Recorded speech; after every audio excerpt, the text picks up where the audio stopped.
केवल भगवान कृष्ण ऐसे हैं जिन्होंने महाभारत के युद्ध में खड़े होकर ताल ठोक कर ललकार कर कहा था, हाँ मैं ही ब्रह्म हूं। लेकिन भगवान कब आते हैं? जब पाप बढ़ जाता है तो भूखे भार का हरण करने के लिए परमात्मा पृथ्वी पर अवतार लेते हैं। भगवान देवकी वसुदेव के घर प्रकट हुए और देवकी राजा कंस की बहन, और राजा कंस बड़ा आतताई अत्याचारी पापी राजा।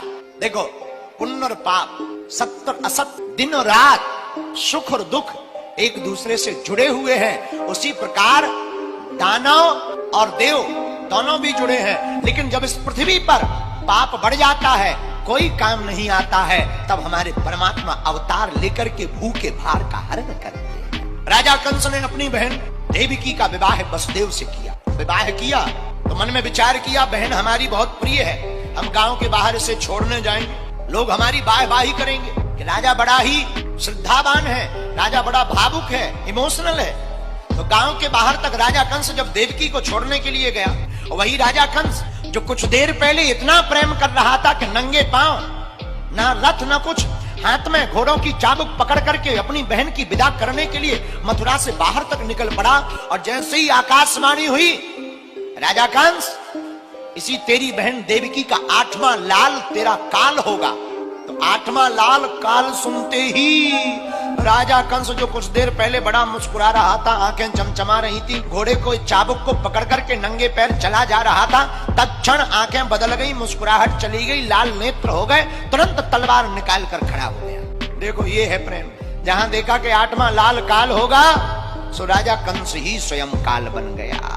देवकी का 8वां लाल अगर काल होगा, हाथ में तलवार निकाली, कहा कि अब 8वां लाल काल होगा ही नहीं। बोले क्यों? बोले ना रहे बीन ना बजे बांसी, जब बहन ही नहीं रहेगी तो लाल कहां से होगा, और लाल नहीं होगा तो काल कहां से होगा। केवल राजा कंस बोला हमारा ही कमाल होगा।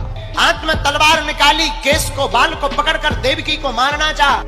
बस देव जी ने सोचा कि अगर मार डालेगा तो पति का क्या मतलब। प्रशंसा करने लगे, कंस तुम राजा हो, अगर तुम मार डालोगे ये मर जाएंगी तो तुम्हारी थूथू होगी कि स्त्री के ऊपर हाथ उठाया, अपनी सगी बहन को मार दिया, प्रजा में थूथू हो जाएगी, लोग तुमसे घृणा करने लगेंगे, इसलिए मारो मत। क्या उपाय है? कंस से वसुदेव जी बोले डरो मत, एक काम करते हैं, हमें ले चलो वापस, दोनों जितने भी संतानें होंगी हम तुम्हें सौंप देंगे, तुम चाहो तो रखना, चाहो तो मार डालना। हाँ ये ठीक है। कंस मान गया। घर में लाकर के देवकी वसुदेव रहने लगे। पहला नन्हा सा बालक हुआ, राजा कंस के पास वसुदेव जी ले गए, पहला बालक लीजिए, भगवान की कृपा से बालक हुआ है, पुत्र हुआ, बेटा।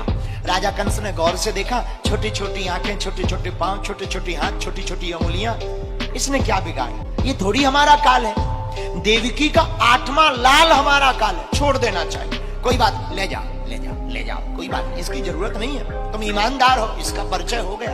तो पहले तो घर में रखे हुए थे देवकी वसुदेव को, लेकिन नारद जी आ गए। और बताओ नारद जी के आने से क्या हुआ कि जो घर में रखे थे उन्हें जेल में और डाल दिया। नारद जी राजा कंस के पास गए तो नारद जी आए, तो जब तक नारद जी नहीं आए थे तब तक घर में रखे हुए थे देवकी वसुदेव को, और नारद जी आए तो ऐसी महात्मा की दृष्टि पड़ी कि जेल में और चले गए। तो एक व्यक्ति हमसे कह रहे थे, बोले महाराज जी संतों की दृष्टि ऐसी होती है कि घर से जेल में चले जाओ। हमने कहा नहीं नहीं नहीं, संतों की दृष्टि बहुत ऊंची होती है। ऐसा क्यों करते? नारद जी क्यों आए? कंस बालकों को छोड़ रहा था, मारता नहीं तो परमात्मा प्रकट नहीं होता। तो नारद जी राजा कंस के पास आए, राजा कंस के पास एक 8 कमल का पुष्प लेकर आए, ये लो फूल।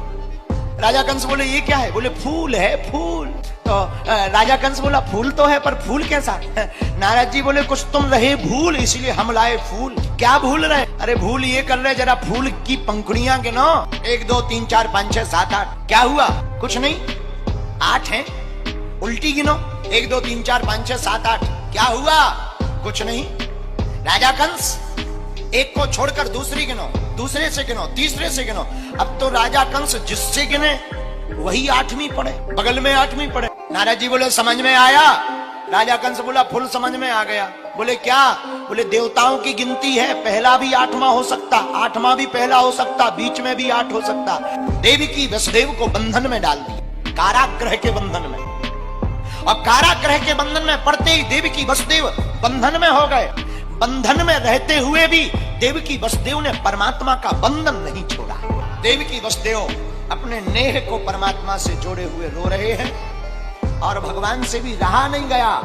भादों का महीना, अष्टमी तिथि बुधवार का दिन, बवकरण, श्री हर्षण योग, और ठीक मध्य रात्रि 12 बजे देवकी वसुदेव के कारागृह के सामने भगवान उस कारागृह में चतुर्भुज रूप लेकर के प्रकट हो गए और वसुदेव जी से कहा कि ब्रज में जाकर गोकुल में छोड़ाओ। रातों ही रात सूप पर रख करके गोकुल में रख दिया, वहां से कन्या ले आए। भगवान का अवतार हुआ, राजा कंस का वध हुआ। जिस प्रकार अंधेरी रात में, अंधेरे कारागृह में भगवान ने प्रकट होकर के प्रकाश पुंज किया, वैसे ही हमारे तुम्हारी जिंदगी की अज्ञान की अंधेरी रात में ज्ञान के परमात्मा प्रकट हो गए।